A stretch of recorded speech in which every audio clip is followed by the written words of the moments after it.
తన మేనమామల ఇళ్ళకి వెళ్ళి అందరినీ పలకరించి వస్తున్నారు. వారు కూడా ఇతన్ని పరామర్శించారు, సంతోషం వ్యక్తం చేశారు. అండ్ ఇంకా దాదాపు 125 పిటిషన్లు జగన్మోహన్ రెడ్డి గారిని ఎలా కాపాడుతున్నాయి, ఇంకా చాలా అంశాలు మాట్లాడుకుందాం.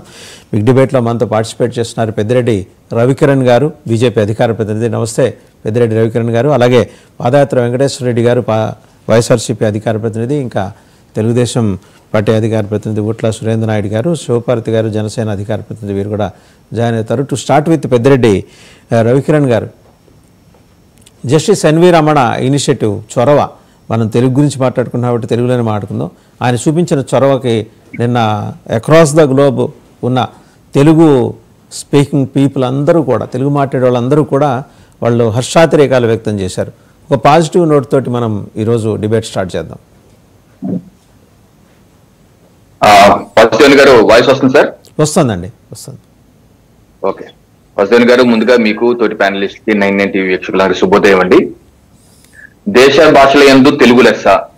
సో ఈ యొక్క దాన్ని 100 సంవత్సరాల చరిత్ర కలిగినటువంటి మన భాష అంటే జస్ట్ ఒక వాడుక లాంగ్వేజ్ కాదండి. ఇది ఒక సంస్కృతి, ఇదొక జాతి, ఇదొక గుర్తింపు, ఇదొక ఆత్మ గౌరవానికి సంబంధించింది. ఎందుకంటే మన పూర్వీకులు ఎన్నో 100 సంవత్సరాలుగా ఒక భాషని డెవలప్ చేసుకుంటూ వచ్చి మనం ఈ స్థాయికి వచ్చాం. ఎంతో మంది ఋషులు, లేకపోతే ఎన్నో రచనలు, శాస్త్రాలు ఈ భాషలో రచించారు. ఈ భాష యొక్క గొప్పతనాన్ని అనేక దేశాలు కొనియాడుతున్నాయి. సో మాతృభాషని మర్చిపోయినోడు కన్న తల్లిని మర్చిపోయినట్టే. నిన్నగాక మొన్న పార్లమెంట్ లో కూడా, శనివారం రోజు జరిగిన పార్లమెంట్ సమావేశంలో ప్రధానమంత్రి నరేంద్ర మోడీ గారు ఇదే చెప్పారు. భాష యొక్క ప్రాధాన్యత, ప్రాంతీయ భాషలు కూడా ఏ రకంగా ప్రాంతీయ భాషల్లోనే మెడిసిన్, ఇంజనీరింగ్ చదివే విధంగా మేము మొట్టమొదటిసారిగా తీసుకొచ్చిన ప్రభుత్వం మాది. ఎందుకంటే భాష అన్నది బ్యారియర్ కాదు. మీరు ఒకసారి నరేంద్ర మోడీ గారి కార్యక్రమాలు మన్ కీ బాత్ చూస్తే, ఈశాన్య రాష్ట్రాల్లో మారుమూల ఉన్నటువంటి లిపి కూడా రానటువంటి భాషల గురించి కూడా ఆయన వివరించి, అన్ని భాషల యొక్క సంస్కృతిని మనం గౌరవించాలి, అన్ని భాషల్ని గౌరవించాలి, ఆ రకంగా గౌరవిస్తేనే భారతీయత నిలబడతాయి. అంతేగాని పాశ్చాత్య మోజులో పడిపోయి కేవలం ఆ ఇంగ్లీష్ భాష మాట్లాడితేనే గొప్పవారు, ఇంగ్లీష్ భాష మాట్లాడని వాడు గొప్పవారు కాదు అన్నటువంటి దుర ఆలోచనల నుంచి, లేకపోతే మనకి వారసత్వంగా వచ్చినటువంటి బానిస ఆలోచన, మనకు ఉన్నటువంటి బానిస కలోనియల్ మైండ్ సెట్ అంటారు, ఆ మైండ్ సెట్ లో ఇంకా ఉండిపోయి మన భాషను మనం చులకన చేసుకునే విధంగా ఉండటానికి వీలు లేదని చెప్పి ప్రధాని నరేంద్ర మోడీ గారు చెప్పారు. నేను ప్రపంచ కొన్ని దేశాల్లో చాలా సంవత్సరాలు పనిచేశానండి. జర్మనీ లాంటి దేశాల్లో అయితే సంవత్సరం పైగా పనిచేశాను. నేను ఆశ్చర్యపోయేవాడిని. ప్రతి జర్మనీలో ప్రతి ఒక్క టెక్నాలజీ కావచ్చు, లేదా మెడిసిన్ కావచ్చు, ఏదైనా సరే జర్మన్ లోనే ఉంటుంది. మాకున్నటువంటి జర్మన్ టీమ్స్ వాళ్ళ మధ్య జర్మన్ లోనే మాట్లాడుకుంటారు. అప్పుడు నాకు అర్థమైంది ఒక భాష, ఒక సంస్కృతి ఏ రకంగా మిళితమై ఉంది. నాకు ఒకసారి ఒక జర్మన్ మిత్రుడు చెప్పాడు, ఫ్రాన్స్ లోకి వెళ్తే ఫ్రెంచ్ మాట్లాడుతున్న వాళ్ళు చెప్పారు, ఇది మా మూలాలండి, ఈ మూలాలు మేము మర్చిపోయి మాకు దూరంగా వెళ్ళిపోతే అసలు మాకు ఉనికే ప్రశ్నార్థం అయిపోతే, ఈ యొక్క జాతి అంతరించిపోతే. సో భాష ప్రధానం అన్న విషయం ఆ రోజు 2001 సంవత్సరంలోనే నా బుర్రలో పడిందనమాట. సో భాషని మనం చులకన చేసుకోకూడదు, సాధ్యమైనంత వరకు భాషని ప్రమోట్ చేసుకుంటా. అలాగే మిగతా భాషలు నేర్చుకోకూడదు అని కాదు. ఒక జర్మన్ ఉంటాడండి, అతనికి ఇంగ్లీష్ వచ్చు, ఫ్రెంచ్ వచ్చు. ఇప్పుడు మా అన్నయ్య పిల్లలు యుఎస్ లో ఉంటారు, ఆ అమ్మాయికి తెలుగు వచ్చు, ఇంగ్లీష్ వచ్చు, ఫ్రెంచ్ వచ్చు, అలాగే స్పానిష్ మాట్లాడుతున్న అమ్మాయి. సో మనం అవసరమైతే ఇంకా ఎక్కువ భాషలు నేర్చుకోవాలి. ఇప్పుడు బెంగళూరు వెళ్ళండి, ఒక్కొక్కరు 5-6 భాషలు. నా మిసెస్ బెంగళూరులోనే పుట్టి పెరిగారు, ఆవిడ 5-6 భాషలు మాట్లాడతారు. సో భాషలు నేర్చుకోవాలి, కానీ ఉన్న భాషలు మర్చిపోయి దూరంగా వెళ్ళిపోయి మన భాష వల్ల ఉపయోగం లేదు, మన భాష వల్ల ఉపాధి రాదు అన్న ఆలోచన దూరంలో మనం వెళ్ళిపోవడం వల్ల మన సంస్కృతి, మన ఉనికి కోల్పోతామండి. నాకు చైనీస్ మిత్రులు ఉన్నారు, నేను అమెరికాలో చైనీస్ మిత్రులతో పనిచేసేవాడిని. వాళ్ళ యొక్క భాషని కాపాడుకుంటూ ముందుకు వెళ్ళిన తీరు చాలా ముచ్చటేసింది. ఎందుకు మన దేశంలో ఇటువంటి పరిస్థితులు ఉండవని చెప్పి నేను 2005-2006 ఆలోచించేవాడిని. ఎందుకు ఈ పరిస్థితులు మన దేశంలో లేదు, మన భాష మీద మనకి ఎందుకు చిన్న చూపనే. అదృష్టశాతం ప్రధానమంత్రి నరేంద్ర మోడీ గారు వచ్చారు, భాషలు ఏ రకంగా ప్రమోట్ చేస్తారు, న్యూ ఎడ్యుకేషన్ పాలసీలో కూడా మాతృభాషకి ఇంపార్టెన్స్ పెట్టారు. ఇంజనీరింగ్ కూడా ఈ రోజు మాతృభాష చదువుకోవచ్చు, మెడిసిన్ కూడా చదువుకోవచ్చు.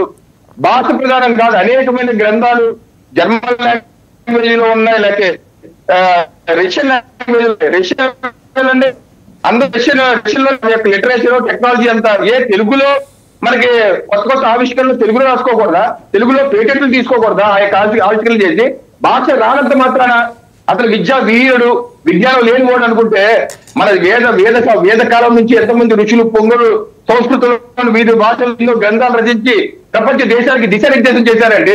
మ్యాథ్స్ కానీ ఆస్ట్రాలజీ కానీ ఆస్ట్రానమీ కానీ గణిత శాస్త్రం, ఖగోళ శాస్త్రం, ఏ శాస్త్రం టచ్ చేయని వాళ్ళు మన వాళ్ళు ఉన్నారు. అన్ని శాస్త్రాలు టచ్ చేశారు, అన్నిటి మీద గ్రంథాలు రాశారు, ఆయుర్వేదం మీద రాశారు, యోగా మీద రాశారు, అన్నిటి మీద రాశారు. ఇంగ్లీష్ లో రాశారా అవన్నీ? ఇంగ్లీష్ లో రాశారా? వాళ్ళు రాసిన భాషని ప్రపంచ దేశాలు అనువదించుకున్నాయి. అరబ్ దేశాలకు వెళ్ళి అరబ్ లో అనువదించుకున్నారు వాళ్ళు. అటు నుంచి ఆ తర్వాత మళ్ళీ మనకి వెనక్కి వచ్చాయి. మనకి యొక్క దాడులు ఏది తొగ్గులకు వచ్చాయి, ఇంగ్లీష్ వీళ్ళందరూ దాడుల వల్ల, బ్రిటిష్ డచ్ దాడుల వల్ల ఎన్ని కాలిపోయినాయి. నలంద విశ్వవిద్యాలయం కాలిస్తే సో చాలా అంటే నిజంగా అంటే ఈ సందర్భంగా జస్టిస్ ఎన్వి రమణ గారికి మనం ధన్యవాదాలు చెప్పుకోవాలి. ఎందుకంటే ఆయన ఒక మంచి అంశాన్ని తెర మీద తీసుకొచ్చారు. వెంకటేశ్వర రెడ్డి గారు ఎలా చూస్తున్నారు? స్పెషల్ లీవ్ పిటిషన్ ఉపసంహరించుకోవాలని ఆయన రాష్ట్ర ప్రభుత్వాన్ని కోరారు. ఈ లాంగ్వేజ్ బ్యారియర్కి అడ్డంగా నిలిచిన ఈ ఎస్ఎల్పి ఉపసంహరించకుండా, జీవోని ఉపసంహరించకుండా వేసుకున్న ఎస్ఎల్పిని వెనక్కి తీసుకోండి అని ఏమంటారు? వెంకటేశ్వర రెడ్డి గారు మీరు మ్యూట్లో ఉన్నారండి, అన్మ్యూట్ చేసుకోండి. వినపడుతుందండి? వినిపిస్తుందండి. ముందుగా 99 వీక్షకులకి, ప్యానల్లో ఉన్న పెద్దలకి, రాష్ట్ర ప్రజలకి మీకు శుభోదయం. రవికిరణ్ గారు చాలా బాగా చెప్పారు భాష ఔన్నత్యం గురించి, భాష యొక్క గొప్పతనాన్ని గురించి. నేను కూడా తెలుగు భాష లోనే జన్మించాను, తెలుగు భాష నా మాతృభాష కాబట్టి నేను తెలుగు భాషలో ఉన్నందుకు గర్వపడుతున్నాను. అయితే ఇక్కడ జస్టిస్ ఎన్వి రమణ గారు కానీ, రవికిరణ్ గారు కానీ, మీరు కానీ, నేను కానీ, ఇక్కడున్న ప్యానల్లో ఉన్న పెద్దల అందరి పిల్లలు మనం ఏ భాషలో చదివిస్తున్నాం? మనం మారి మనం ఆచరించి 10 మందికి చెప్పగలిగితే ఆ యొక్క గొప్పతనం ముందుకెళ్తుంది. మన పిల్లలేమో ఇంగ్లీష్ మీడియంలో చదవాలి, మన పిల్లలేమో ఇంగ్లీష్ మీడియం నేర్చుకోవాలి, కానీ నీతులు మాత్రం చెప్పాలి. How it is possible? నేను క్లియర్గా నేనేం చెప్తున్నానంటే ఆచరించండి. మనం ఏం చెప్తున్నామో అది ఆచరించండి. ఆచరిస్తే దాన్ని మనం చెప్పేదానికి ఒక విలువ పెరుగుతుంది అనేది నా ఉద్దేశం. రైట్. ఒకసారి మన ఊట్ల సురేంద్ర నాయుడు గారు, తెలుగుదేశం అధికార ప్రతినిధి, వారు కూడా జాయిన్ అయ్యారు. సురేంద్ర నాయుడు గారు, దీనికి పాఠశాలల్లో కేవలం ఇంగ్లీష్ మీడియం మాత్రమే ఉండాలంటూ తీసుకొచ్చిన జీవో నెంబర్ 585 రద్దు చేయాలని చెప్పేసి రాష్ట్ర ప్రభుత్వానికి జస్టిస్ ఎన్వి రమణ గారు విజ్ఞప్తి చేశారు. పర్సనల్గా ఆయన ముఖ్యమంత్రి గారిని కలిశారు, విద్యామంత్రి లోకేష్ గారిని కూడా కలిశారు. అంటే ఒక చీఫ్ జస్టిస్ హోదాలో ఆయన ఎంత నిర్మోహమాటంగా, ఎంత నిరాడంబరంగా నిన్న మాట్లాడారో మనం చూసాం. ప్రాథమిక విద్యాభ్యాసం తనది అంతా తెలుగు భాషలోనే జరిగింది. అంత మాత్రాన తాను చీఫ్ జస్టిస్ కాలేకపోయానా, లేకపోతే ఉపరాష్ట్రపతిగా బాధ్యతలు నిర్వర్తించిన వెంకయ్యనాయుడు గారు మరి వారి ప్రాథమిక విద్యాభ్యాసం కూడా సో ఇదేమి తెలుగులో చదువుకున్నంత మాత్రాన ఉన్నత శిఖరాలు చేరుకోలేమనే ఒక భావన నుంచి విద్యార్థుల్ని దూరంగా పెట్టాలనే ఉద్దేశంతో ఆయన ఉద్యమం చేపట్టారు. నిజంగా నేనైతే నా వరకు నేను వారికి సంఘీభావం తెలియజేస్తున్నాను. మీరేమంటారు? సార్, ముందుగా మీకు ప్యానల్లో ఉన్నటువంటి పెద్దలకు, అదేవిధంగా 99 వీక్షిస్తున్నటువంటి ప్రేక్షకులందరికీ కూడా శుభోదయం తెలియజేసుకుంటూ, ఇది అద్భుతమైనటువంటి ఇది చర్చ మీరు పెట్టారు సార్. చాలా మంచి చర్చ పెట్టారు. ఇది ఎందుకంటే దేశ భాషలందు తెలుగు లెస్స అనేది నానుడి. దాంతో పాటు విశ్వవిఖ్యాత నట సార్వభౌముడు ఎన్టీ రామారావు గారు ఏది మాట్లాడినా కూడా అద్భుతమైన తెలుగులో మాట్లాడేవారు. ఆయన ఆ తెలుగులోనే మాట్లాడి అంత పెద్ద నటుడయ్యాడు, అంత పెద్ద స్థాయికి వెళ్ళాడు. ఎంతో మంది ఐఏఎస్ ఆఫీసర్లు కానీ, అదేవిధంగా ఐపీఎస్ ఆఫీసర్లు కానీ, ఉన్నత స్థానాల్లో ఉన్నటువంటి ఎంతో మంది అందరూ కూడా తెలుగులో చదువుకున్న వాళ్ళే. నేను కూడా తెలుగులోనే చదువుకున్నాను. అంటే ఇక్కడ తెలుగులో చదువుకున్నంత మాత్రాన ఇంగ్లీషును మర్చిపోమ్మనో లేకపోతే ఇంగ్లీషును నేర్చుకోవద్దనో కాదు.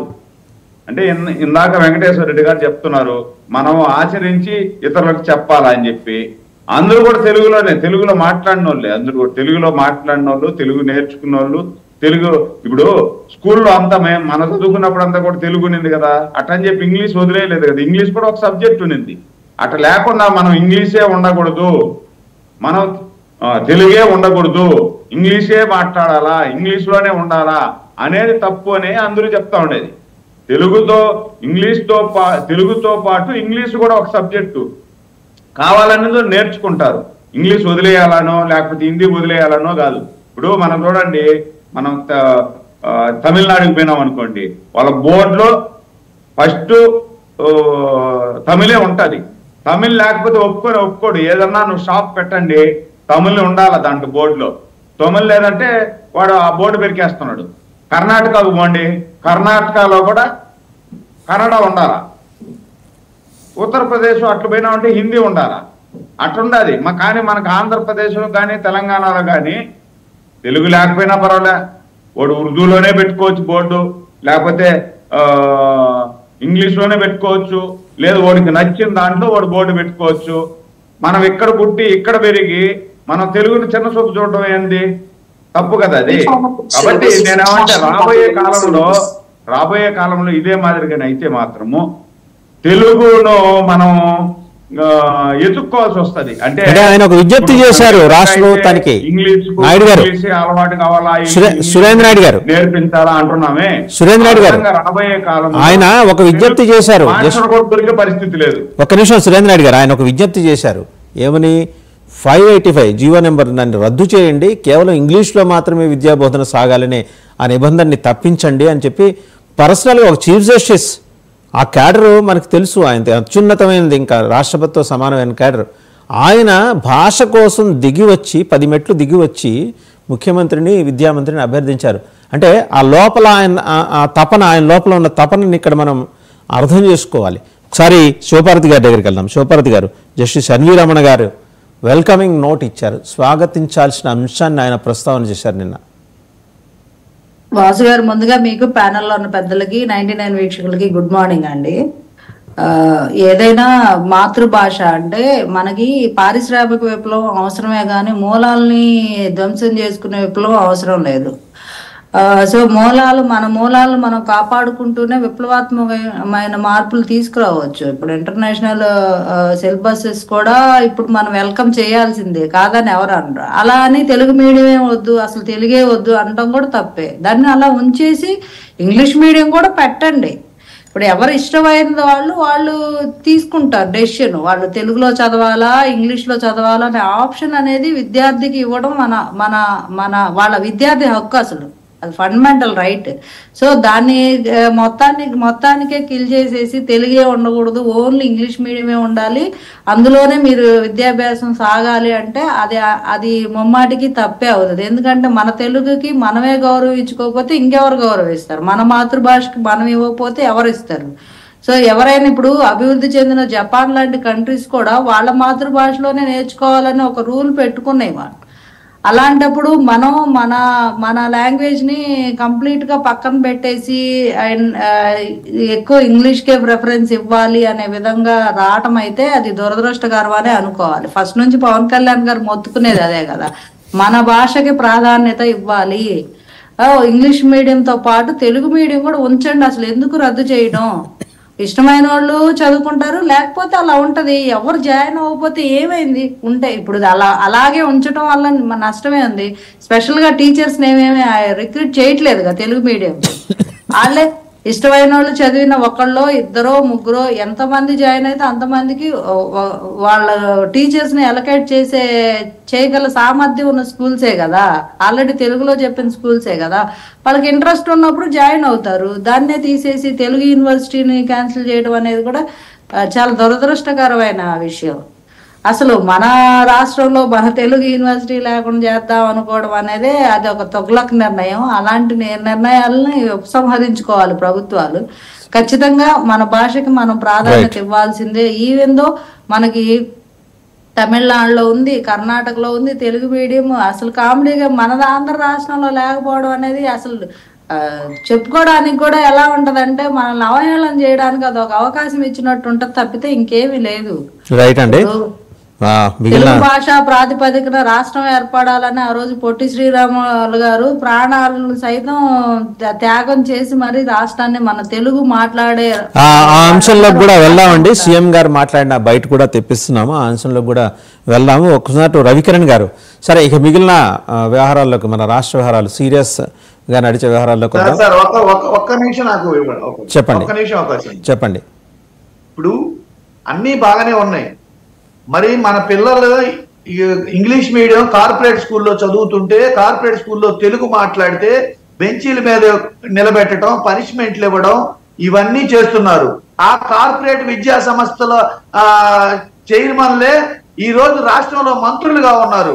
నారాయణ, చైతన్య, భాష్యం ఇలాంటి స్కూల్లో తెలుగు మాట్లాడితే బెంచీల మీద నిలబెట్టడం, ఎండలో నిలబెట్టడం, వాళ్ళకి పనిష్మెంట్ ఇవ్వడం చేస్తున్నారు.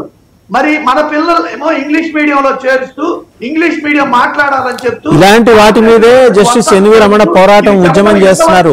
మీరు వారి నోటీసుకు తీసుకెళ్ళండి, ఆయన ఊరుకోరు, తాట తీస్తారు. వాళ్ళందరూ మీరు చెప్తున్న వాళ్ళందరూ ఉంటే గనక అలాంటివి జరిగితే ఆయన ఊరుకోరు.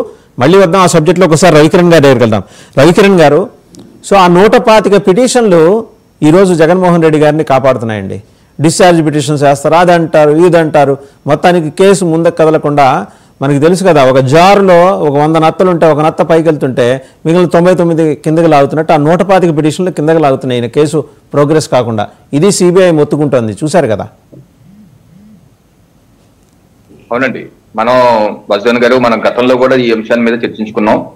సుప్రీంకోర్టు ఇది మొదటిసారి కాదు అడిగింది లోవర్ కోర్ట్స్ ని జగన్ గారి మీద ఉన్న కేసు వివరాలను. గతంలో కూడా అలా తీసుకున్నారు. మనం ఆ రోజు డిబేట్ పెట్టుకుని మనం కూడా డిస్కస్ చేయడం జరిగింది. నూతిలో కప్పల్లాగా ఒక కప్ప పైకి వెళ్తుంటే ఇంకొక కప్ప లాగేస్తూ ఉంటుంది కాలు పట్టుకుని. ఆ రకంగా జగన్మోహన్ రెడ్డి గారు ఆయన పోగేసినటువంటి 100,000 కోట్ల రూపాయలతో పిటిషన్ మీద ఏలికేస్తే కాలికేస్తే మరి కాలికి మెడకి దానికి అలాగా అనేక వందల పిటిషన్లు వేసేసి తన యొక్క డబ్బులు వెదజల్లి లాయర్లను పెట్టి సుప్రీంకోర్టులోనూ ఒక 10-20 కేసులు, హైకోర్టులో కేసులు, సిబిఐ కేసులు, ఒకదాని మీద ఒకటి ఇచ్చేస్తే అది అక్కడ ఉన్న సాక్షులు 100,000 మంది సాక్షులు ఉన్నారు, 1,00,000 మంది పేపర్లు ఉన్నాయి. జడ్జిలు మాత్రం మరి వాళ్ళు మారిపోతూ ఉంటారు కదా. గతంలో మనం మాట్లాడాం, ఆ జడ్జి చూసి 6 నెలల ఏళ్ళు మళ్ళీ మారిపోయాడు జడ్జి, మళ్ళీ కొత్త జడ్జి చేసే టైం పడదు. మళ్ళీ ఆ కొత్త జడ్జి వచ్చి మళ్ళీ మొదటి నుంచి 2 వచ్చి మొదటి నుంచి విచారించేసరికి మళ్ళీ 6 నెలలు మళ్ళీ ఆయన వెళ్ళిపోతాడు. సో ఇది న్యాయ వ్యవస్థకి ఒక ఛాలెంజ్ అండి. నా ఉద్దేశం, నా వ్యక్తిగత అభిప్రాయం ఏంటంటే న్యాయ వ్యవస్థకే ఒక ఛాలెంజ్. సుప్రీంకోర్టు సిజేఐ గారు దీని మీద ప్రత్యేక దృష్టి పెట్టి ఇటువంటి పరిస్థితులు కనుక దేశవ్యాప్తంగా ఉన్నటువంటి అనేక మంది ఇదే పనులు చేస్తే అసలు జీవితకాలంలో విచారణకి రాని పరిస్థితి. ఇదో ఛాలెంజ్ ఫర్ జ్యుడిషియరీ. ఏ రకంగా దీన్ని ఓవర్కమ్ చేయాలి, సొల్యూషన్ కూడా వారే చూపించాలి.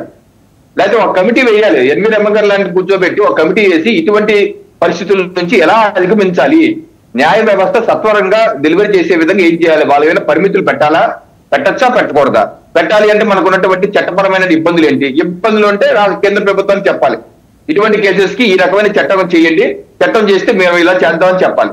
సో అలా చేయకపోతే మాత్రం ఈ వ్యవస్థ ఒక క్లాసికల్ ఎగ్జాంపుల్ అయిపోయి జగన్మోహన్ రెడ్డి గారితో మొదలైనటువంటి దుష్ట సంస్కృతి చాలా మంది చేసే అవకాశం ఉంది. ఎందుకంటే ఈ రోజు 100,000 కోట్లు పోగేసుకునే బ్యాచ్ చాలా మంది తయారయ్యారు. సో ఈ రకంగా అక్రమంగా పోగేసేసి లీగల్ వ్యవస్థలో లూప్ హోల్స్ ని వాడుకునే పరిస్థితి. So it is a challenge for judiciary. Judiciary has to give a solution for this. ఏ రకంగా 10 ఏళ్ళు ఒక పుష్కర కాలం అయిపోతున్నా సరే ఏ ఒక్క కేసు ముందుకు జరగట్లేదంటే వాళ్ళదే లోపం, జ్యుడిషియరీదే లోపం. They have to come up with a solution for this అండి. వెంకటేశ్వర రెడ్డి గారు, మొత్తానికి ఆ 125 పిటిషన్లు జగన్మోహన్ రెడ్డి గారిని రక్షణ కవచంలాగా ఉన్నాయి. ఆ డిశ్చార్జ్ పిటిషన్లు, అందులో మెజారిటీ డిశ్చార్జ్ పిటిషన్సే ఉన్నాయి. రకరకాల అంశాలు ఏదో జొప్పిస్తారు, డిశ్చార్జ్ పిటిషన్ వేస్తారు. సో ఇది ప్రోగ్రెస్ ఏంటి చూస్తే ఇంకో 25-30 ఏళ్ళ దాకా ఈ కేసు తేలేట్టుగా అయితే కనిపించట్లేదు. సుప్రీంకోర్టు గుర్తొచ్చినప్పుడల్లా ఆగ్రహం వ్యక్తం చేస్తూ ఉంటుంది. ఏంటిది, వెంబడే తక్షణం దీన్ని పరిష్కరించాలని. మళ్ళీ రేపటి నుంచి మామూలే. So your boss is safe.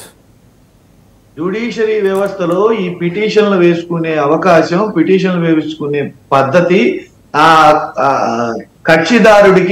కక్షిదారుడికి న్యాయం జరగడం కోసం ఒక ప్రాసెస్ జ్యుడిషియరీ వ్యవస్థలో పెట్టారు.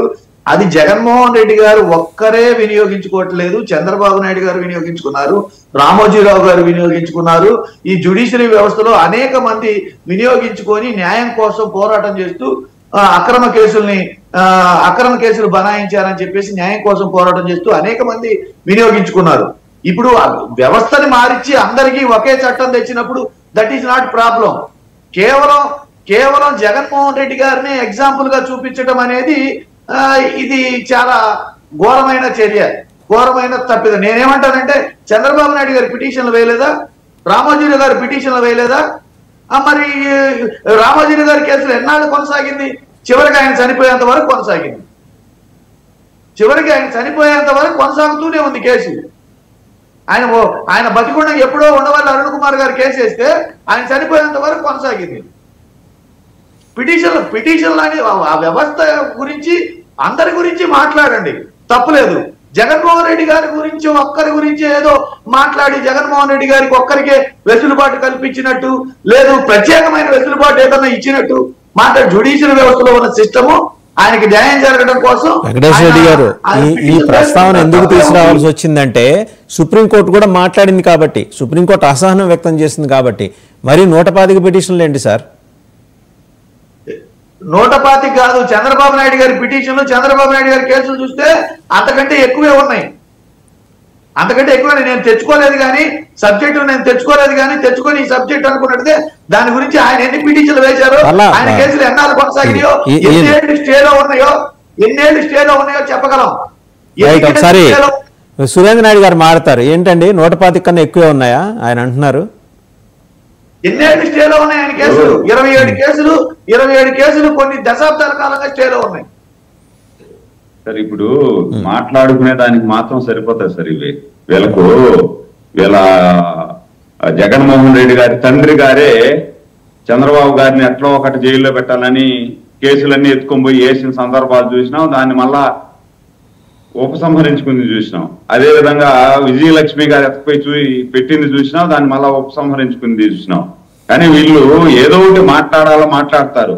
చంద్రబాబు ఎక్కడా కూడా ఛార్జ్ షీట్ లో కానీ లేకపోతే ఏడైనా కూడా గవర్నమెంట్ కానీ ఏది కూడా ఇది ఉంది ఇంత అవినీతి చేసినాడు అని ఏడ ఛార్జ్ షీట్ వేసింది లేదు, ఈడీ అటాచ్మెంట్ చేసింది లేదు. మనకు అట్ట కాదు కదా, మన ముడ్డి కింద 43,000 కోట్లు ఈడీ అటాచ్ చేసింది, మన ముడ్డి కింద ఉన్నింది 43,000 కోట్లు. మీ లెక్క 1,00,000 కోట్లు కదా సార్? వినండి, మీ లెక్క 1,00,000 కోట్లు మళ్ళీ తగ్గించేసారు ఎందుకు నెంబరు? రెడ్డి గారు వినండి, మనం మాట్లాడుతున్నాం. వినండి, ఒక నిమిషం వినండి.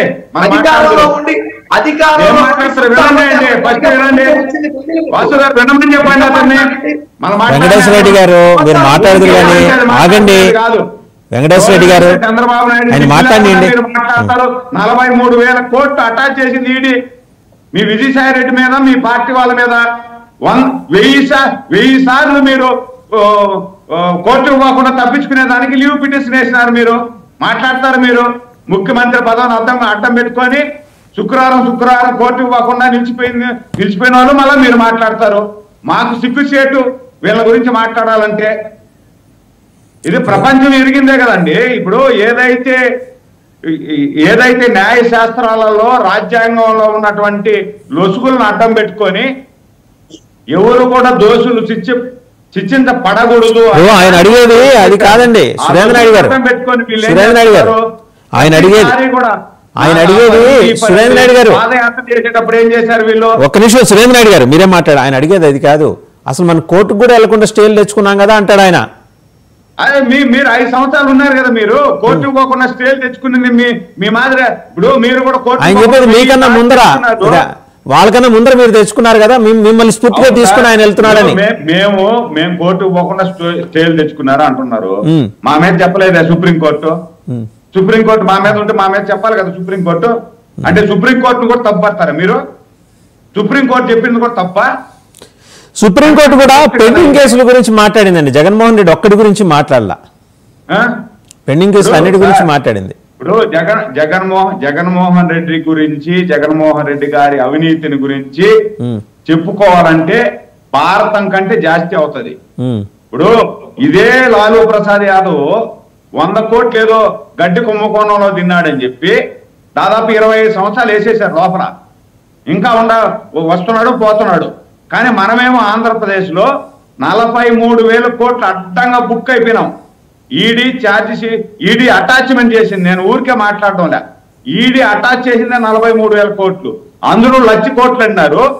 రెడ్ హ్యాండెడ్ గా ఈయన దొరికింది 43. నిన్న లేక మొన్న పేపర్లో పెట్టి మాట్లాడినారు కదా సరస్వతి పవర్స్ సరస్వతి దాంట్లో వీళ్ళు ఎంత అవినీతి చేశారు ఏమనేసి. ఏం మాట్లాడతారు, ఎట్ట మాట్లాడతారు, వీళ్ళకి నోరు ఎట్టుంది మాట్లాడేదానికి, మళ్ళా సమర్థించుకుంటారే. ఇప్పుడు నిజంగా ఒప్పుకోనే ధైర్యం ఉండాలండి. ఇప్పుడు మీరు వేశారు మొన్న 53 రోజులు చంద్రబాబు గారి మీద ఆరోపణ చేసి లోపలేశారు. 53 రోజుల్లో కనీసం ఛార్జ్ షీట్ వేయగలిగినారా మీరు? ఛార్జ్ షీట్ వేయగలిగారా మీరు 53 రోజుల్లో? ఎందుకు వేయలేకపోయారు?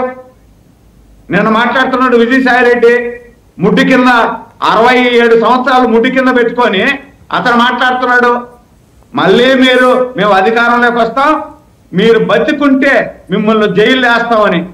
బతికుంటే జైలు వేసేది ఏంటంటే నువ్వు ఉండాలి కదా. సురేంద్రనాయుడు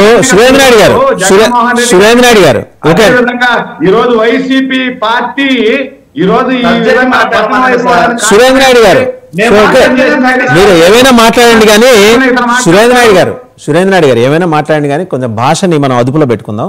రైట్, ఒకసారి మాట్లాడింది భాష కంటే నేను మాట్లాడింది చాలా తక్కువ.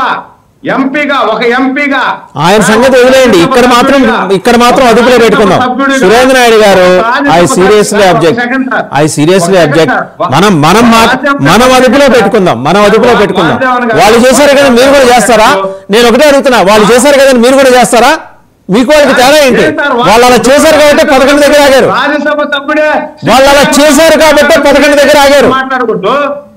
మీరు కూడా అలాగే చేస్తారా? మీరు కూడా 11కి సిద్ధంగా ఉన్నారా? మాత్రం మాట్లాడితే చిక్కు లేకుండా 40 సంవత్సరాల రాజకీయ చిత్రత కలిగినటువంటి ఒక ముఖ్యమంత్రిని పట్టుకొని, వాడు ముసలోడు కదా, వాడు కొత్త కింద లేవా 68 సంవత్సరాలు. సురేంద్రనాయుడు గారు I told you to control your tongue. Surendranaidu గారు ప్లీజ్ ఓకే. శివపార్తి గారు మాట్లాడతారు. శివపార్తి గారు, ఈ కేసుల విషయంలో 125 పిటిషన్లు దాదాపు జగన్మోహన్ రెడ్డి గారిని ఈ కేసు విషయంలో విచారించడానికి అడ్డుపడుతున్నాయి. ఈ డిశ్చార్జ్ పిటిషన్లు మెజారిటీ ఉన్నాయి. సో దీని మీద ఒక కాల్ తీసుకోవాలంటే న్యాయ వ్యవస్థ కూడా కూలంకుషంగా దీని మీద అధ్యయనం చేసి ఒక కాల్ తీసుకోవాలి. అవసరమైతే చట్టాలు ఏమైనా మార్పు చేయాలనేదే మేధావుల సజెషన్. మీరేమంటారు? నాకు రవికిరణ్ గారు చెప్పినట్టు ఇది జ్యుడిషియరీకే ఒక పెద్ద సవాలండి. నిజంగా చెప్పాలంటే న్యాయ వ్యవస్థలకు సవాలు విసిరినట్టు జగన్మోహన్ రెడ్డి గారు. అంటే ఇప్పుడు 100 మంది దోషులు తప్పించుకున్నా పర్వాలేదు కానీ ఒక నిర్దోషికి శిక్ష పడకూడదు అని భారత సంహిత న్యాయస్థానం ప్రకారం మనకి ఏవైతే చట్టాలు చేశారో ఇవన్నీ చేశారో న్యాయస్థానంలో, వాటిని చాలా చక్కగా మిస్యూజ్ ఎలా చేయొచ్చు అనేది జగన్మోహన్ రెడ్డి గారు ఒక డిక్షనరీలో పొందుపరిచారు అన్నమాట పిటిషన్స్ వేసి.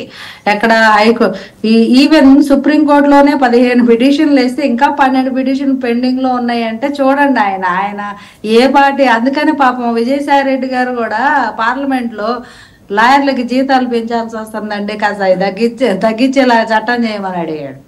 అంటే వీళ్ళు చేసిన దానికి లాయర్ల ఫీజులు కూడా ఎక్కువగా ఉన్నాయి, మేము భరించలేకపోతున్నాం అనే స్థాయిలో ఇప్పుడు 43,000 కోట్లు ఏంటి అవి లెక్కేస్తే ఎంత అవుతాయో.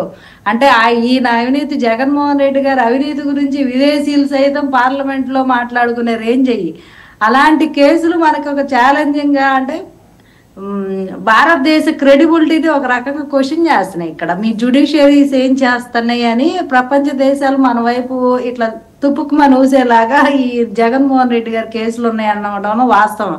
అంటే జగన్మోహన్ రెడ్డి గారు ఒక్కళ్ళే కాదు, మన తెలుగులో ఆయన అంత ప్రతిష్ట ఉన్నాయని కాబట్టి మనం ఆయన ఇది ఎగ్జాంపుల్ చేస్తున్నాం. అంటే మేబీ దేశం మొత్తం మీద ఒకళ్ళు ఇద్దరు ఉండొచ్చు, మరి ఈ స్థాయి ఆయనకు పోటీ పడే వాళ్ళు ఎవరు లేరులేండి అవినీతిలో. నాకు తెలిసి అయితే దేశంలో ఈయనే టాప్ పొజిషన్ లో ఉండొచ్చు మేబీ.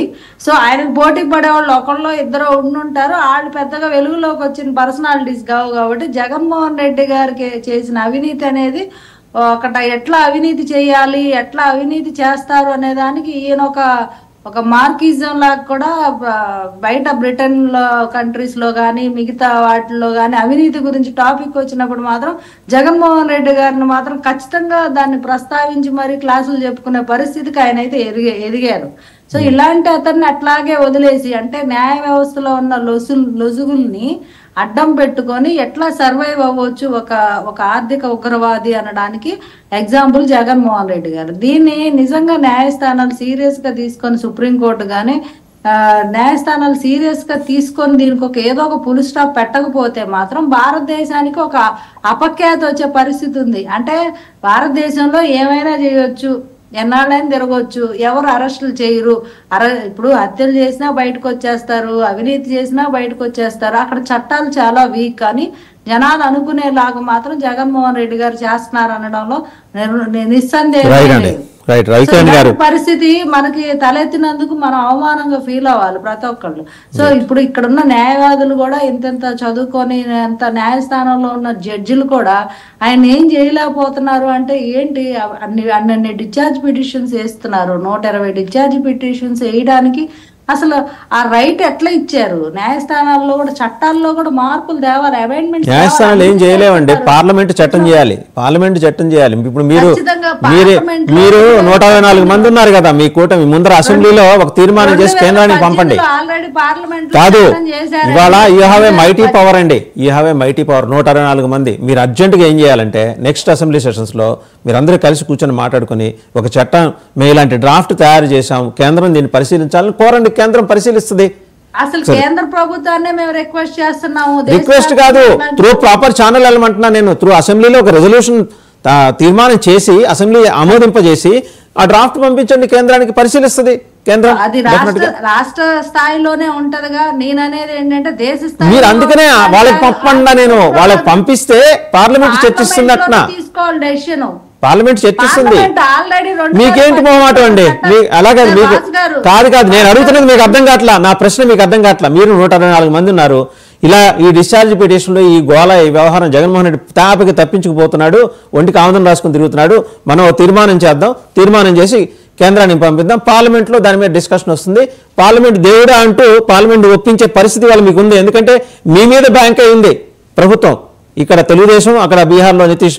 సో దేవుడా అంటే వాళ్ళు చేస్తారు, చేయండి అదేదో. సరే వేరే సబ్జెక్ట్లోకి వెళ్ళాం ఒక మాట. రవికిరణ్ గారు, ఈ 2 కాంపౌండ్లు అండి మనకి, మంచు కాంపౌండ్, మెగా కాంపౌండ్. ఈ 2 కాంపౌండ్లు ఇవాళ తెలుగు రాష్ట్రాల్లో వివాదాలని పూర్తిగా వాళ్లే వివాదాలకు కేంద్ర బిందువుగా మారారు, మిగిలిన రాజకీయాలని పక్కన పోయాయి. ఈరోజు చూస్తే నిన్న ఆయన సంఘీభావ యాత్ర మొదలెట్టాడు అల్లు అర్జున్ గారు, అందరిళ్ళకి వెళ్ళటం మొదలెట్టాడు, అంతకుముందు వెళ్ళలేదు. సరే ఇప్పుడు ఇంట్లో మేనమావ సోదరులు వాళ్ళు కూడా మా మేనమావల కింద లెక్కే, వాళ్ళందరి దగ్గరికి వెళ్ళి వాళ్ళని పలకరించడం, వాళ్ళు ఆయన పరామర్శించడం, ఇట్స్ అ పాజిటివ్ నోట్.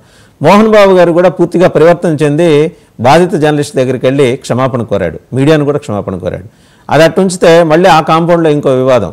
ఏమని, వీళ్ళిద్దరూ మనోజ్ అండ్ మౌనిక వాళ్ళు ఏదో ఆళ్లగడ్డకి భారీ కార్ల ర్యాలీ ప్రపోజ్ చేస్తున్నట్ట. వాళ్ళు బహుశా జనసేనలో చేరాలని మౌనిక పట్టుబడుతోంది, మనోజ్ ఊగిసలాడుతున్నట్టు తెలుగుదేశంలోకి వెళ్దామని. ఇవన్నీ ఏంటంటే టకారాలే. సో ఒకటి మాత్రం కన్ఫర్మ్డ్ ఏంటంటే భారీ కార్ల ర్యాలీ. సో ఈ వివాదాలన్నీ చూస్తుంటే 2 తెలుగు రాష్ట్రాల్లో అదే ప్రత్యేకించి ఆంధ్రప్రదేశ్లో సమస్యలన్నీ పక్కకి వెళ్ళిపోయినాయి, సూపర్ 6 కూడా పక్కకి వెళ్ళిపోయింది, ఫోకస్ అంతా వీళ్ళ మీద ఉన్నట్టు అనిపించట్లా. ముందర మోహన్ బాబు గారి కుటుంబం గురించి మాట్లాడుకుందాం.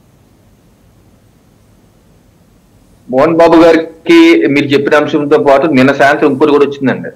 మనోజ్ గారి మీద విష్ణు గారు దాడి చేశారని, విష్ణు గారు ఏదో మనోజ్ గారి పార్టీ పెట్టుకుంటే ఆ డీజిల్ జనరేటర్ లో షుగర్ పోసారని చెప్పి, పంచదార చక్కెర పోసారని చెప్పేసి దాని మీద మనోజ్ గారు పోలీస్ స్టేషన్కి వెళ్ళి ఫిర్యాదు చేయబోతున్నారని ఒక ప్రధాన ఛానల్లోనే వచ్చింది. మరి అది నిజమాబద్ధం నాకు తెలియదు. సో రకరకాల ఊహాగానాలు ఉన్నాయి. అయితే మీరు మోహన్ బాబు గారి విషయం ముందు చెప్తే, వారు చేసింది తప్పు, తప్పనిసరిగా మైక్ లాక్కొని ఎగబడి కొట్టడం అనేది ఉద్దేశపూర్వకంగా చేశారు. అది ఉద్దేశపూర్వకంగా చేశారు, అది చాలా తప్పది. ఆయన దాని మీద ఓకే నేను వెళ్ళి కలిశారు, క్షమాపణ చెప్పారు. సో దాని ప్రకారం లీగల్ యాక్షన్స్ ఏం చేస్తారో అని చూడాలి. ఈ ప్రవర్తన అయితే మంచిది కాదు. ఆయన కూడా 80 ఏళ్ళ వయసు కాబట్టి ఈ ప్రవర్తన మంచిది కాదు. What is that is the presidency ఈ సెట్టింగ్. మా పెద్దోళ్ళు అంటారండి, పెద్దవాళ్ళు పెద్ద మనసు చేసుకుంటే చిన్నవాళ్ళు సుఖపడతారండి. ఒక కుటుంబం పెద్దదవుతున్న కొద్దీ రకరకాల కొత్త వ్యక్తులు వస్తుంటారు. మెగా కుటుంబం, నా కుటుంబం కానీ, మీ కుటుంబం కానీ, ఏ కుటుంబం అన్నా పిల్లలు పెద్దవుతా ఉంటారు. సో కొత్త వ్యక్తులు వస్తుంటారు, కొత్త ఆలోచనలు వస్తుంటాయి. లేకపోతే పిల్లలకి రకరకాల ఒక 30 ఏళ్ళు, 25 ఏళ్ళు, 40 ఏళ్ళు రకరకాల ఆలోచిస్తారు. కొన్నిసారి సరిగ్గా ఆలోచించవచ్చు, కొన్నిసారి సరిగ్గా ఆలోచించకపోవచ్చు. సో వారందరినీ ఒక దారిలో పెట్టవలసిన బాధ్యత కుటుంబం పెద్ద మీద ఉంటుంది. మా మోహన్ బాబు గారు ఆ కుటుంబానికి, లేకపోతే మెగా కుటుంబంలో పెద్ద అల్లు రామలింగయ్య గారు, ఆయన బతికున్నంత వరకు ఆయన పెద్దగా ఉండి చూసుకున్నారు.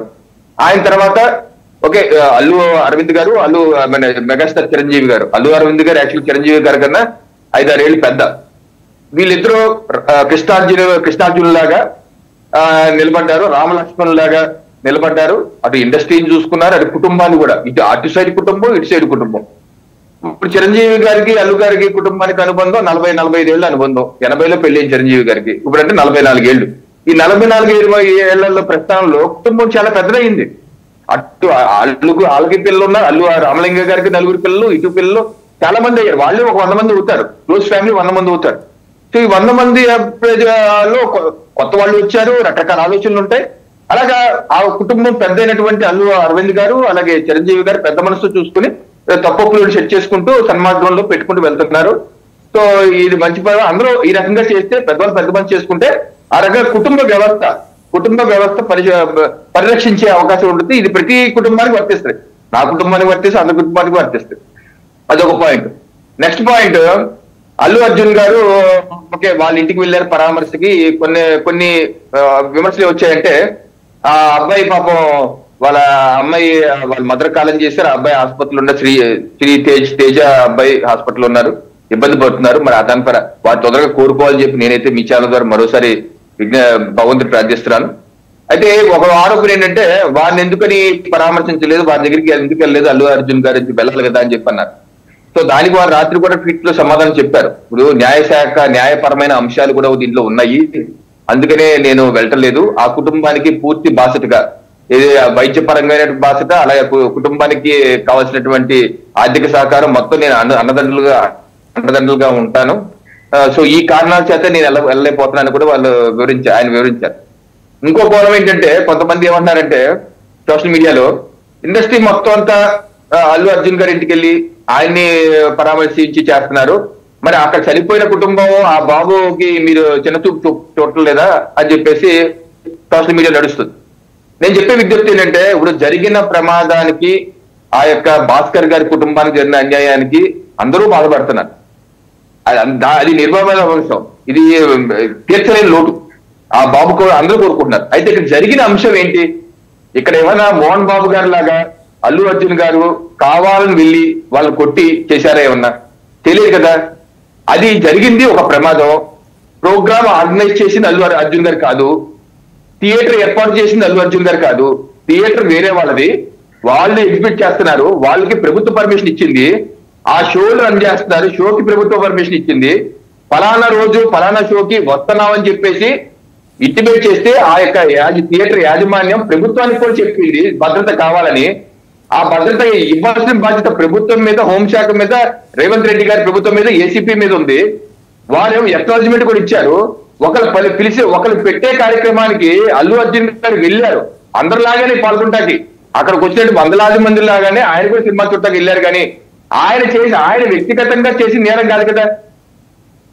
అది ఆలోచించండి ప్రజలు, దయచేసి కొంతమంది ఏదైతే పెడుతున్నారో వాళ్ళు ఆలోచించండి. అల్లు అర్జున్ గారి మీద విచారించండి, తప్పలేదు.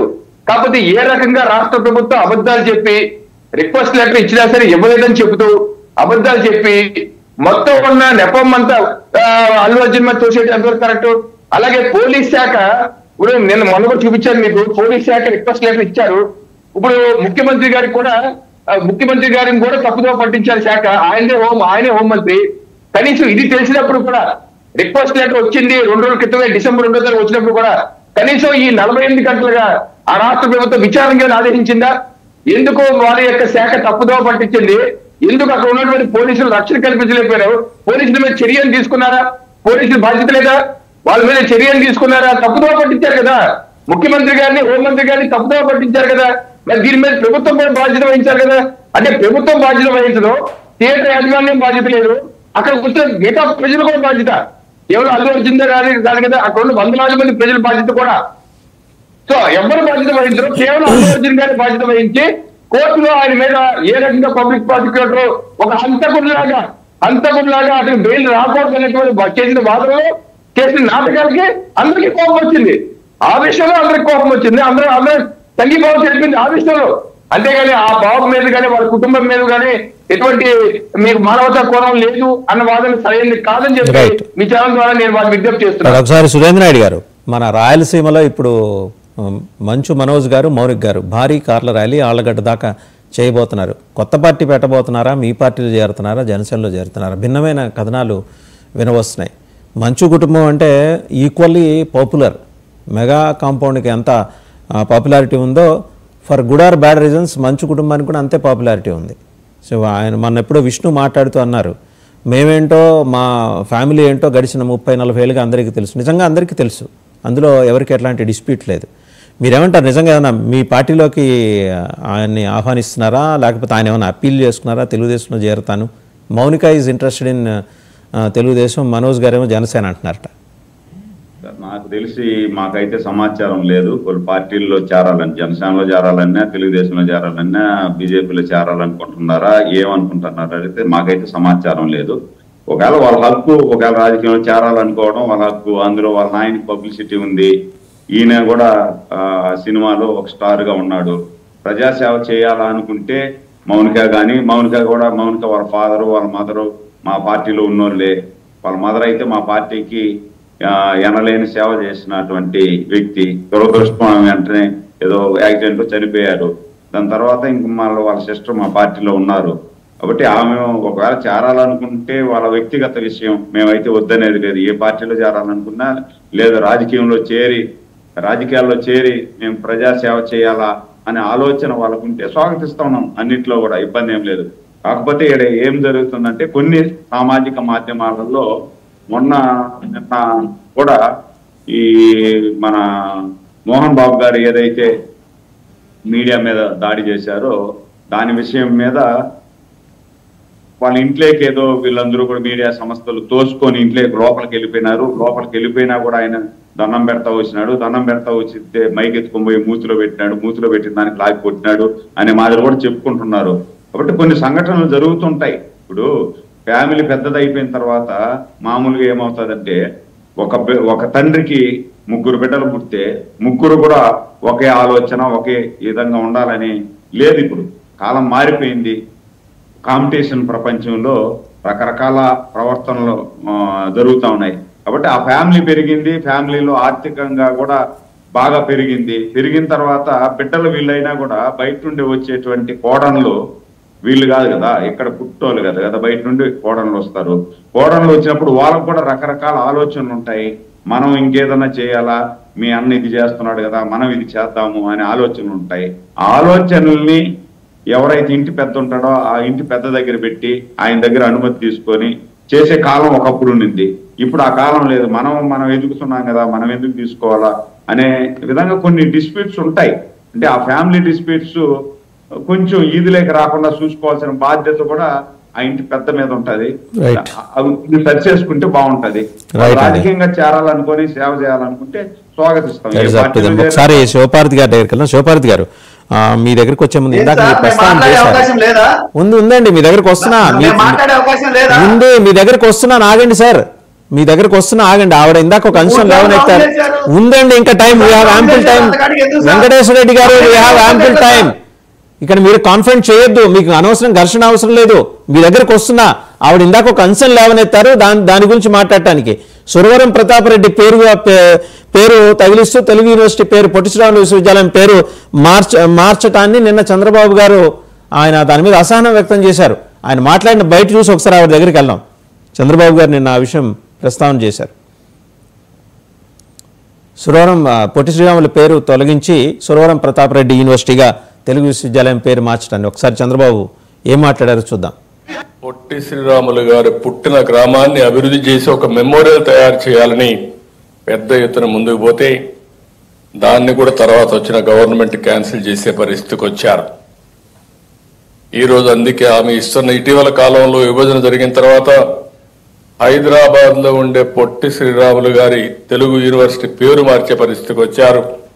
ఈరోజు హామీ ఇస్తున్నాం, తొందరలోనే పొట్టి శ్రీరాములు పేరుతో తెలుగు యూనివర్సిటీ ఏర్పాటు చేస్తాం. రైట్. పొట్టి శ్రీరాములు శివపార్వతి గారు వారు ముఖ్యమంత్రి గారు హస్ రైట్లీ పాయింటెడ్ అవుట్, ఆయన తన అసహనాన్ని అసంతృప్తిని కూడా వ్యక్తం చేశారు. ఇందాక మీరు ఆ ప్రస్తావన చేశారు కాబట్టి వారు మాట్లాడింది ఇక్కడ మీకు చూపించడం జరిగింది. ఇక రెండో అంశానికి వస్తే, కాపుల్లో అల్లుకుంటున్న అసంతృప్తి అంటూ ఒక కథనం అండి, పెద్ద కథనం వచ్చేసింది. అల్లు అర్జున్ వివాదం తర్వాత ఒక డివిజన్ వచ్చేసింది, వర్టికల్ డివిజన్. నిజంగా అటువంటి సంఘటనకి అవకాశం ఉందంటారా? సమస్య లేదండి, లేదు. కాపులందరూ ఇప్పటికే ఒక తాటి మీదకి వచ్చారనేది గ్రౌండ్ లో కానీ ఎవరైనా క్లియర్ గా అబ్జర్వ్ చేస్తున్న రాజకీయ విశ్లేషకులకు కానీ లేకపోతే మిగతా విశ్లేషకులకు కానీ ఈజీగా అర్థమైపోద్ది. సో దీన్ని ఏదో చిలవల పలవలుగా ఇప్పుడు కుటుంబాల్లో అంతంత పెద్ద పెద్ద రచ్చ జరుగుతుంటేనే ఏ రోజు ఎవరు రెస్పాండ్ అవ్వలేదు, పెద్దగా మహా అయితే దాన్ని పట్టించుకోవాలి, ఒక న్యూస్ గా వేస్తున్నారు. కానీ మెగా కాంపౌండ్ లో ఏమీ లేకపోయినా ఏదో ఉంది అని చెప్పి అల్లు అర్జున్ కి మెగా ఫ్యామిలీకి డిస్ప్యూట్స్ ఉన్నాయని ఏదో ఒకటి క్రియేట్ చేసి దానిలో వైఎస్ఆర్సీపీ పార్టీ జగన్మోహన్ రెడ్డి గారు దూరిపోయి, సో వాళ్ళ సోషల్ మీడియా దూరిపోయి అల్లు ఆర్మీకి మేము సపోర్ట్ అని చెప్పి మెగా ఫ్యామిలీ మీద వీళ్ళే ఫేక్ అకౌంట్ల తోటి సోషల్ మీడియాలో ఏ రకమైన దాడి చేసి ఏదో ఉంది అక్కడ అనేలాగా క్రియేట్ చేశారు ఇంతకాలం. సో దానికి తోడు ఆయనకి ఎవరు నిర్ణయాలు ఇస్తున్నారో ఏమో కానీ ఆయన రకరకాల పోస్టర్ తోటి సినిమా ప్రమోషన్ తో భాగంగా చేశారా, మరి లేకపోతే ఎవరిని సంతృప్తి పరచడానికి ఆయన చేశారా, లేకపోతే దానిలో ఏ విషయం లేదా అని అంత భగవంతుడికి ఎరుగు. కానీ అక్కడ ఏ అంశం జరుగుతున్నా కూడా దాన్ని రాజకీయంగా రుద్దుకోవాలి, మా వైఎస్ఆర్సీపీ పార్టీకి అనుకూలంగా మార్చుకోవాలి అనే తపన అయితే వైసీపీ గ్యాంగ్ అయితే చాలా బాగా ఉంది అనే విషయం నిన్న విషయంలో కూడా అర్థమైపోయింది. అల్లు అర్జున్ గారు అరెస్ట్ విషయంలో కూడా వాళ్ళు వెంటనే అక్కడ ఏదో చేసేసినట్టు వెంటనే ట్వీట్లు పెట్టడం, స్పందించడం, వీటి మీద అసలు చాలా ఆశాస్పదంగా వైఎస్ఆర్సీపీ పార్టీ పనిచేస్తుంది అనడానికి ఇదే ఉదాహరణ. ఇప్పుడు ఎంతైనా వాళ్ళు ఇప్పుడు మెగా ఫ్యామిలీ ఆల్వేస్ ఎన్ని డిస్ప్యూట్స్ రాని ఎన్ని విభేదాలు రాని అంత కష్టం వచ్చిందంటే ఒక తాటి మీదకి వస్తారు ఎప్పుడైనా, అంతే. ఇప్పుడు ఇక్కడ తెలంగాణ గవర్నమెంట్ సినీ ఇండస్ట్రీ మీద ఒక ఏంటంటే ఒక ఎలాగా అంటే కన్నెర్ర చేసిందంటే ఇది ఒక పగబట్టి ఏదో చేస్తున్నట్లు అదొక ఎలివేషన్ అయితే క్లియర్ గా జనాల్లోకి అర్థమైపోయింది. ఎందుకంటే అక్కడ ఇందాక రవికిరణ్ గారు చాలా క్లియర్ గా ప్రస్తావించారు, ఇక్కడ బిడ్డ ఆవిడ చనిపోయిందని మహిళ మృతికో బిడ్డ హాస్పిటల్లో ఉన్న దానికి అందరికీ బాధ ఉందండి, వాళ్ళకన్నా ఎక్కువ చాలా మందికి బాధ ఉంది. ఇండస్ట్రీలో వాళ్ళు కూడా చాలా మంది స్పందించారు, అతను వాళ్ళ ఫాదర్ తో మాట్లాడారు, మేము ఉన్నామని భరోసా ఇచ్చారు, వాళ్ళకి ఒక రకమైన ఫండ్స్ కూడా పంపించడానికి అంత సిద్ధం చేస్తున్నారు. వాళ్ళేమి అల్లు అర్జున్ గారు కానీ వాళ్ళ టీం కానీ ఏమి రెస్పాండ్ అవ్వకుండా లేరే, వాళ్ళు బాధ్యత తీసుకున్నారు. అయినప్పటికీ A11 గా ఉన్న అల్లు అర్జున్ గారిని ఉన్న పళంగా శుక్రవారం అరెస్ట్ చేయడము, ఒకవేళ కోర్టులో మధ్యంతర బెయిల్ వచ్చినా కూడా కోర్టు ఆర్డర్స్ సర్వే చేయడానికి కూడా డిలే చేయడము, పోలీసు వ్యవస్థ దానికి అంటే ఏ రకంగా ఆయన జైల్లో పెట్టాలి, ఖచ్చితంగా ఒక్క రోజైనా ఆయన జైల్లో చెప్పకూడదు తినిపించాలి అనే ఇంటెన్షన్ వెరీ క్లియర్ గా హెడ్స్ కు ఉంది, తెలంగాణ రాష్ట్ర ప్రభుత్వానికి ఉంది అనే విషయం అందరికి అర్థమైంది. సినీ ఇండస్ట్రీ మీద ఉన్న సాఫ్ట్ కార్నర్ తోని అసంతృప్తి అనేది లేదు, ఇది కేవలం ప్రచారం మాత్రమే అంటారు. ఒకసారి వెంకటేశ్వర రెడ్డి గారి దగ్గర వెంకటేశ్వర రెడ్డి గారు విజన్ 2047 పేరిట చంద్రబాబు నాయుడు గారు ఉప ముఖ్యమంత్రి పవన్ కళ్యాణ్ గారు రిలీజ్ చేసిన ఆ డాక్యుమెంట్ మీద నిన్న ఇంత బారు ట్వీట్ పెట్టారు జగన్మోహన్ రెడ్డి గారు. ముచ్చటేస్తుందండి, ఆయన అధికారంలో ఉన్నప్పుడు ఎప్పుడు ఆయన్ని ఎవరో వీళ్ళు ట్రోల్ చేస్తున్నారు ట్వీట్ మోహన్ రెడ్డి అని, ఇప్పుడు ట్వీట్లు పుంఖానుగా ఆయన పెడతా ఉన్నారనమాట. ఇంత తీరిక ఇప్పుడున్నప్పుడు ఆ రోజు జనంతో మమేకమయ్యే తీరిక ఎందుకు లేకపోయిందనే మాట కూడా వస్తుంది. ట్వీట్ చూసారా ఆయన మా విజన్ డాక్యుమెంట్ మీద? చూశానండి. అంటే చంద్రబాబు నాయుడు గారు విజన్ 2020 ఒకటి, విజన్ 29 ఒకటి, విజన్ 47 ఒకటి, ఇట్లా అని చంద్రబాబు నాయుడు గారు చెప్పటం అయితే చాలా చెప్తారు. మీటింగ్ లో ఎన్నో పొట్టి శ్రీరాములు గారి గురించి యూనివర్సిటీ స్థాపిస్తామని అన్ని చెప్తారు. ఒలింపిక్స్ తెస్తామన్నాడు, ప్రపంచ రాజధాని కడతామన్నాడు, ఇక కార్గో విమానం తెస్తామన్నాడు. ఏది ఆయన చెప్తాడు, చెయ్యడు. 40 ఏళ్లుగా ఆయన రాజకీయ జీవితంలో చేసింది ఏమన్నా ఉంటే చెప్పమంటే చెప్పడం చేత కాదు, కానీ చేస్తానని మాత్రం చెప్తాడు. ఇంకొక విషయం ఏంటంటే ఇక్కడ మెయిన్ గా నేను చెప్పదలుచుకుంది ఏంటంటే సోదరి పార్వతి గారు ఏమన్నారంటే అసలు ఎక్కడ ఏమీ లేకుండా సిల్వర్ పొలవలు చేస్తున్నారు వైసీపీ అంటున్నారు. ఇప్పుడు మీరున్నంత క్లారిటీగా మీకున్నంత అభిమానంగా ఇప్పుడు అల్లు అర్జున్ మీద కానీ ఆ బిడ్డల మీద కానీ చంద్రబాబు నాయుడు గారు పవన్ కళ్యాణ్ గారు ఏమన్నా ఆయనకు అన్యాయం జరిగిందని కానీ దాని మీద ఏమైనా చర్యలు తీసుకోవాలని కానీ చంద్రబాబు నాయుడు గారు స్టేట్మెంట్ ఇవ్వలేదు, పవన్ కళ్యాణ్ గారు స్టేట్మెంట్ ఇవ్వలేదు. ఇంకొక విషయం ఏంటంటే పిఠాపురంలో జనసేన కార్యకర్తల్ని గ్రామ బహిష్కరణ చేసింది తెలుగుదేశం పార్టీ. గ్రామ బహిష్కరణ చేసింది, అది పేపర్లో న్యూస్ గా కూడా వచ్చింది. కానీ అక్కడ ఏమి జరగట్లేదు, మేమేదో చిలవలు పలవలు చేస్తున్నాము అని మీరు మాట్లాడుతుంటే మాకు ఇంటర్నల్ సమస్యలు మీకు వచ్చిన నొప్పి ఏం లేదు, మేము పరిష్కరించుకుంటాం. మీరేం పాపం మా మీద ఏం జాలి చూపించారు.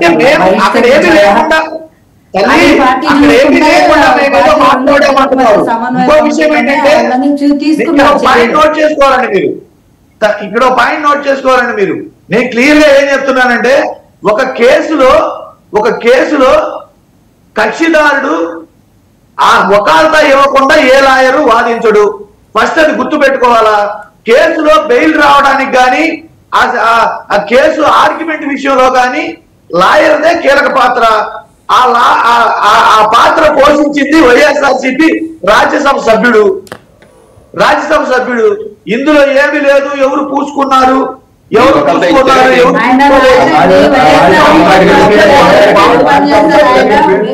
ఆయన మాట్లాడండి.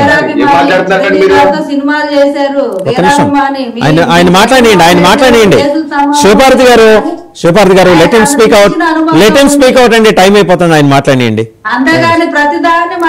ఆయన మాట్లాడండి. వెంకటేశ్వర రెడ్డి గారు మాట్లాడండి. ఆయన మాట్లాడండి సార్, టైం అయిపోతుంది. ఆయన మాట్లాడండి. లేవనెత్తే ప్రశ్నలు కానీ వాళ్ళు ఎందుకు తట్టుకోలేకపోతున్నారంటే ఎక్కడ ప్రశ్నలు లేవనెత్తితే వాటికి సమాధానం చెప్పాల్సి వచ్చిందో, ఎక్కడ గురించి మాట్లాడాల్సి వచ్చిందో, ఎక్కడ మేమేం ఆయన మాట్లాడండి. Let him speak. ఆయన ఏం మాట్లాడితే వినాలి కదా, వినకుండా ఏం మాట్లాడతాం? కాంట్రడిక్ట్ చేస్తే ఎట్లాగా? మాట్లాడండి. అదే పరిపాలన విషయం ఎక్కడ ఏం చేయలేదని, ఆ డొలతనం బయటపడుతుందని, వాళ్ళ లోపాలు ఎక్కడ బయటపడతాయన్న ఉద్దేశంతో ఇలాంటి ఇంటరప్షన్ చేస్తూ ఉంటారు. వాళ్ళు కేవలం మాటలు మాత్రమే చెబుతారు. ఈ 6 నెలల కాలంలో వాళ్ళు ప్రత్యేకంగా తెచ్చిన జీవోలు కానీ, ప్రత్యేకంగా తెచ్చిన పథకాలు కానీ, ప్రత్యేకంగా వాళ్ళు తెచ్చిన చట్టాల్లో పరిపాలనా విధానంలో మార్పులు కానీ వాళ్ళు కొత్తగా చేసింది ఏమీ లేదు.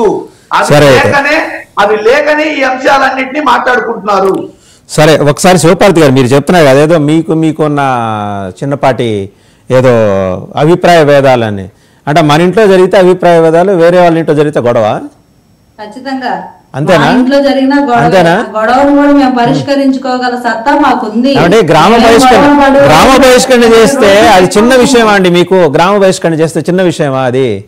అలా కాదు, చిన్న విషయం ఏం కాదు. అది పరిష్కారం చేయలేదని ఎవరు చెప్పారు? గ్రామ బహిష్కరణ చేశారని న్యూస్ వేసిన వాళ్ళు అది ఏ రకంగా పరిష్కారం అయింది? బహిష్కరణ జరిగిందా లేదా చెప్పండి. కాదు, బహిష్కరణ జరిగిందా లేదా చెప్పండి. పరిష్కారం తర్వాత ముందర అసలు బహిష్కరణ జరిగిందా లేదా చెప్పండి. లీడర్స్ ఉన్నారు.